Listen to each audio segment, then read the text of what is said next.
On September 11, 2001, 19 Al-Qaeda terrorists hijacked 4 California-bound commercial planes, transformed them into weapons, and flew 2 of them into the Twin Towers of the World Trade Center and the 3rd into the Pentagon. Nearly 3,000 people were killed that day, the single largest loss of life from a foreign terrorist attack on the US soil, the single largest loss of rescue personnel in American history.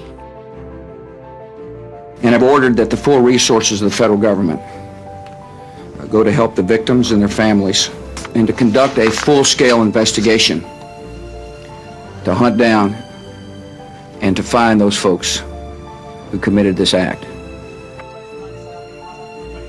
20 years later, and 20 years since, the US, through its 2 decades of miscalculations and misjudgments, have made their nation and the world at large a far more dangerous place than it ever was. In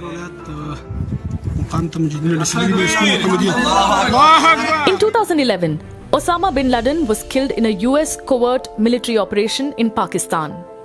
Tonight, I can report to the American people and to the world that the United States has conducted an operation that killed Osama bin Laden, the leader of Al-Qaeda.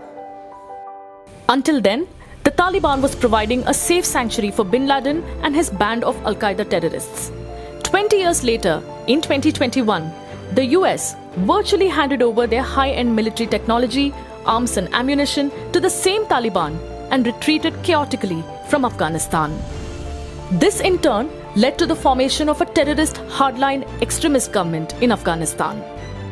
Cut to March 2003, former US President George Bush makes this absurd claim. That the Iraqi regime continues to possess and conceal some of the most lethal weapons ever devised. This regime has already used weapons of mass destruction. The Bush administration expanded their war against Afghanistan to a global war on terror and wrongly accused Saddam Hussein of being connected to 9/11 and declared that he was in possession of weapons of mass destruction. Later in December 2003, Saddam Hussein was captured. December the 13th, at around 8:30 p.m. Baghdad time, United States military forces captured Saddam Hussein alive. But no weapons of mass destruction were found. No links between Saddam Hussein and 9/11 were established.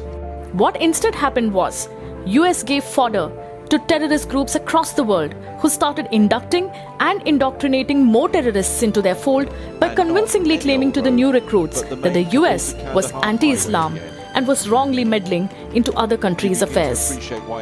And what about the perpetrators? Nearly 3,000 people died in the 9/11 attacks, but till date, the mastermind of the attacks, Khalid Sheikh Mohammed, has not been convicted. He is still languishing in Guantanamo Bay, awaiting trial.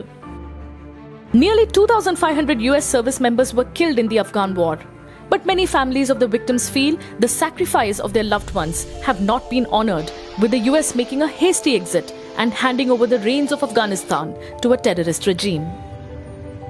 This is the first 9/11 anniversary without US troops in Afghan soil. This is the first 9/11 anniversary where both the families of US victims and the Afghan nationals equally feel that the US has betrayed them. The US has not just left Afghan women repressed, their journalists suppressed, and their people oppressed, but they have also, through their irrational actions, heralded the coming together of forces like China, Pakistan, and the others, with the Taliban, giving the terror regime the impetus it needs to divide the world. As far as the US is concerned, with no clear strategy in the air, all that remains is just plain words and rhetoric. We hope that 20 years later, the memory of your beloved brings a smile to your lips, even while still bringing a tear to your eye. America and the world commemorate you and your loved ones, the pieces of your soul. Not to mention, the only thing that has remained constant in the last 20 years is this: empty promises. We will hunt you down and we will make you pay. That will never stop. Today, tomorrow, ever.